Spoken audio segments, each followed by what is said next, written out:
मी विशेषतः महापौर सौ रितू तावडे यांचं अभिनंदन करतो। एक अनुभवी आणि अस्सल मराठी चेहरा म्हणून त्यांच्याकडे बघितलं जातंय। त्यांनी मागच्या काळातही मुंबईकरांच्या प्रश्नांकरता नेहमीच आक्रमक अशा प्रकारची भूमिका घेतलेली आहे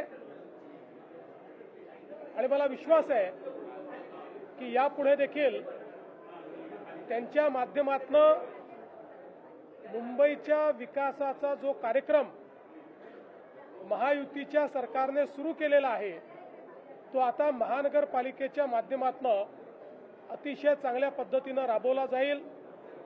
सोबतच उपमहापौर म्हणून जुने जाणते अनुभवी शिवसैनिक संजय घाडी त्या ठिकाणी आहेत।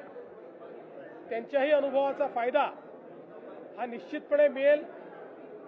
आमचा हा प्रयत्न असेल की हिंदुहृदय सम्राट शिवसेना प्रमुख बाळासाहेब ठाकरे यांच्या जन्मशताब्दीच्या निमित्ताने त्यांना अपेक्षित अशा प्रकारचं प्रशासन या महानगरपालिकेच्या माध्यमातून आम्ही चालवू।